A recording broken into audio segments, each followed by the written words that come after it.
When we started writing our thoughts down on paper, it opened up endless possibilities. Ideas could grow beyond the borders of the mind, and it changed the world. Somewhere along the way, we lost touch with paper, distracted by devices made for every purpose except for thinking and focus. On edge, waiting for the next notification. But what if new technology didn't pull us away from paper, but brought us closer to it? Listen. That's not paper. It's the sound of the new Remarkable Paper Pro, rewriting the future. A paper tablet with a true color ink display, gentle reading light, and unheard of tactility. With digital features for taking notes, thinking, and organizing, without any distractions. Paper is about to change the world again.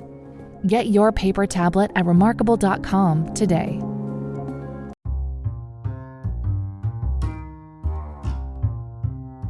Hello, podcast world. Welcome to my channel. Here today. It's 3/24/2021. That's March 24th, 2021 at 7:31 p.m. And I'm definitely here to talk about the reboot of Justice League. Yes, DC's Justice League, Zack Snyder's reboot, and I'm feeling it, you know. I just watched it again for the second time, which is hard to say because the movie itself is 4 hours long. It's long. And I enjoyed a 2-hour movie, a good, nice, long movie or whatever. And I go back and think about some of the movies that I've seen or tried to watch that were on the long side, like 3 hours or whatever. Kind of like the Avengers Infinity War movie and Endgame movie. Both of those were kind of roughly almost 3 hours ish, you know. Star Wars movies are roughly in that category, long. Lord of the Rings, long movies, you know. So Harry Potter movies, kind of on the long side. So just think about what you're getting into when you're watching this movie. It's like double the normal runtime of 2 hours. So a 4-hour movie, wow, they had to go back and really figure some things out. And I like the graphics and the cinematicness of it because it kind of reminded me of the movie 300, and I like 300, so you know, it was like, it has like these long dramatic stance, pause, looks, and music and everything, and it's great. My favorite thing about the movie is the Cyborg fill-in storyline, because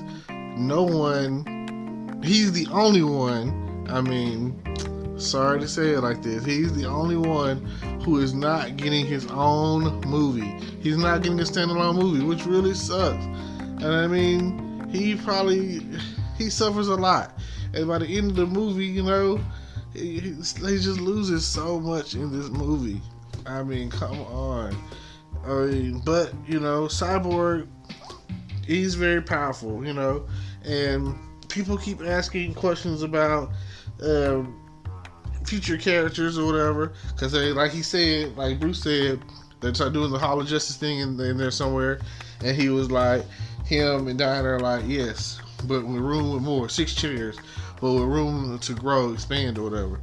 And I feel like they got Green Lantern, talks of Green Lantern somewhere floating around out there, because the first one with Ryan Reynolds didn't really fit the standard of what a Green Lantern movie should probably be.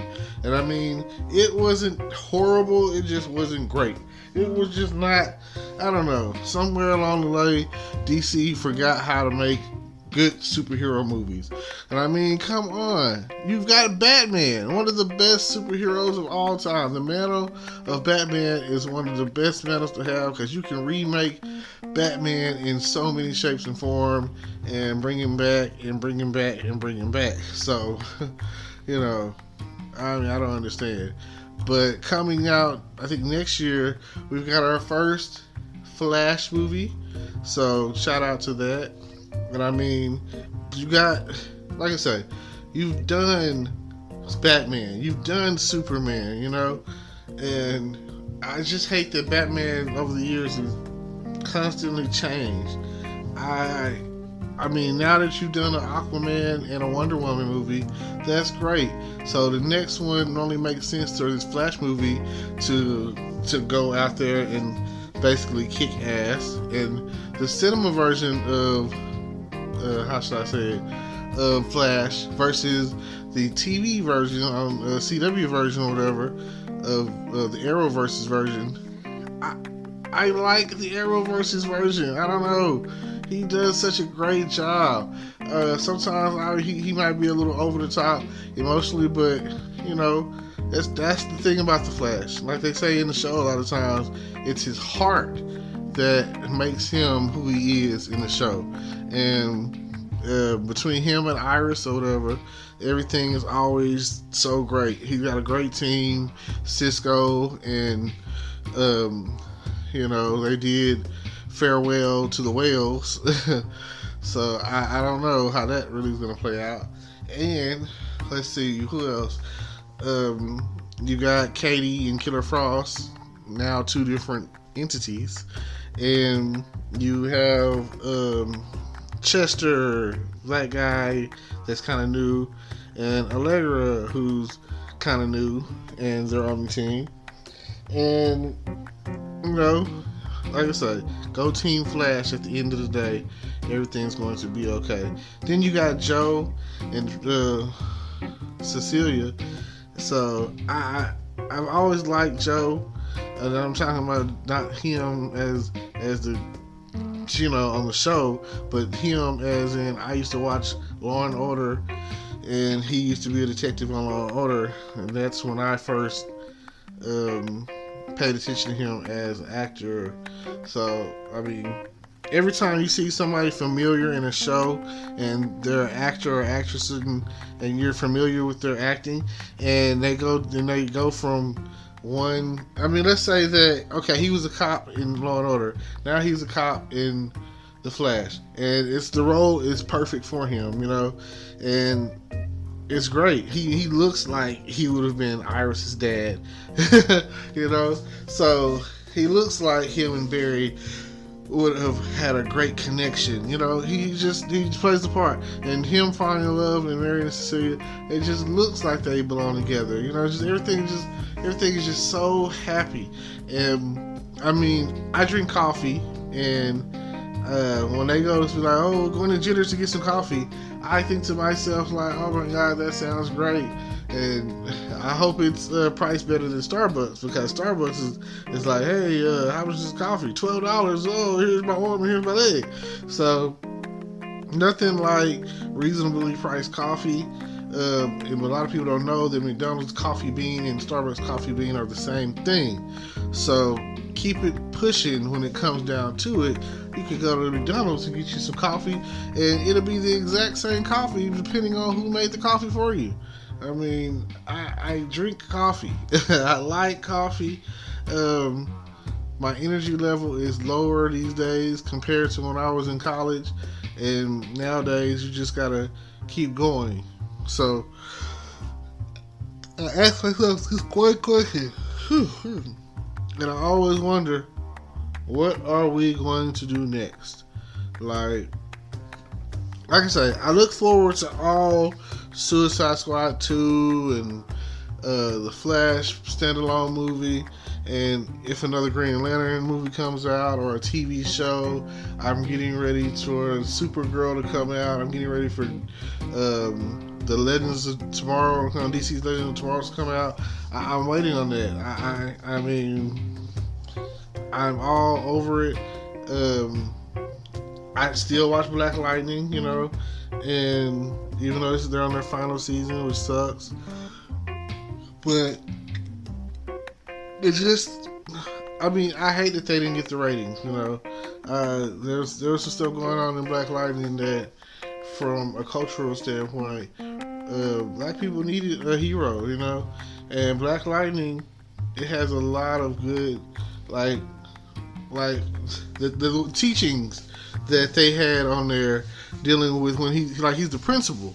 So for him to come in and be like, it's my life, I'm gonna live it by any means necessary, and dealing with the police. These are things that we're dealing with right now today.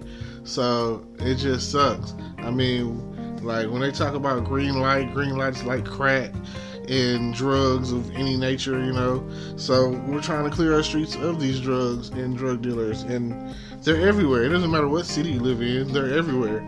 And so then you just have the fact that you're black. It doesn't take much. It doesn't take much to spark that out for the police to harass you or, treat you inappropriate in any kind of way. Nothing that really matters at the end of the day because, like I said, you're black. So, and it seems like all the black TV superhero shows, Black Lightning, Luke Cage, and you probably could go down the list, but I'm just going off of what's current, don't seem to get a strong following for some reason.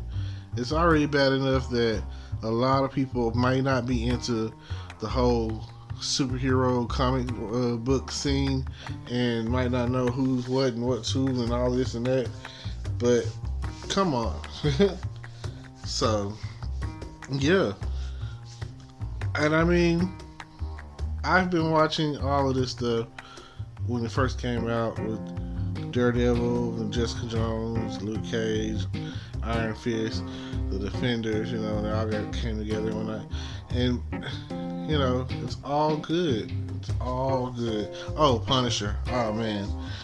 I don't know if he's going to get a new season, but the dude that plays Frank Castle, that plays Punisher in Netflix of the series, he is the ideal guy. He is the Punisher. Like, when it comes down to, it's just like Robert Downey Jr. is freaking Tony Stark. So, there's some casting that's been done out there that's perfect for the part. So, but I look forward to seeing the Flash from the DC CU, I guess, DC Cinematic Universe, if that's how they're trying to put it out there, like Marvel. And I look forward to seeing him in his own movie going up against Captain Cold and Captain Boomerang and Killer Frost and Mirror Master.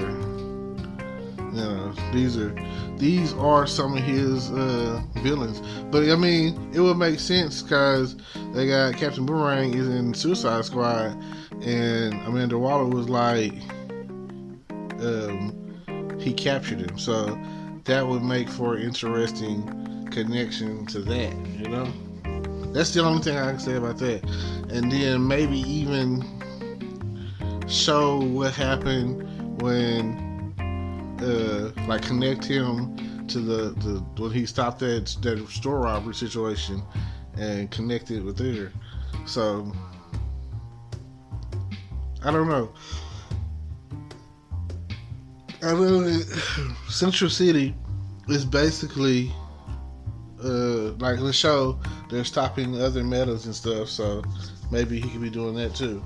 But as long as it's all connected together with Justice League and Justice League connected with Suicide Squad and the whole universe is all connected and everything is all connected, then I think that it will work out just fine. And hopefully at some point, it looks like they might slide into having a Martian Manhunter standalone, and then you'll have another Superman movie come out, and then they've already had a second Wonder Woman movie, which was great.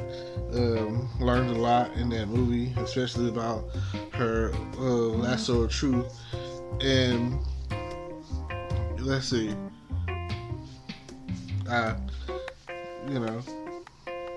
just you learn so much when it comes down to it. But like I say, shout out to all of my Justice League fans. Shout out to all of the people that took the time to sit through 4 hours of Zack Snyder's Justice League reboot. And shout out to everyone who is definitely DC Marvel superhero type fan. And without y'all, there would be no them. And without them, there would be a lot of things. You never know. You never know what those influences really do to people. Cause on Marvel's, no, it's on DC's Legend of Tomorrow. They referenced how the movies that Frank Lucas made, which is like Indiana Jones and Star Wars or whatever, was the reason why they became who they became. So just something to think about. See y'all at the top. World peace and all that. Bring it. And see y'all later. Thanks for tuning in. Hello YouTube world. Welcome to my channel. Don't forget to like, comment, subscribe, and hit the notification bell so you can be notified when I drop hot content like this, and stay tuned for the next video.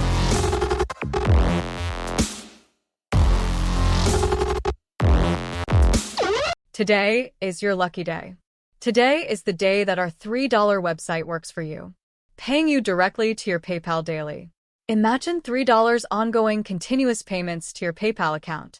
Imagine falling asleep and waking up to $300 in your PayPal account. How would this make you feel? How could this help you? What bills could you pay? What kind of fun could you have? What does that retirement look like now?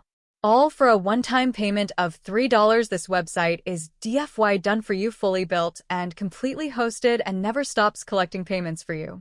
You have spent $3 on coffee on a regular, but that coffee won't help you create multiple streams of income. Click the link below.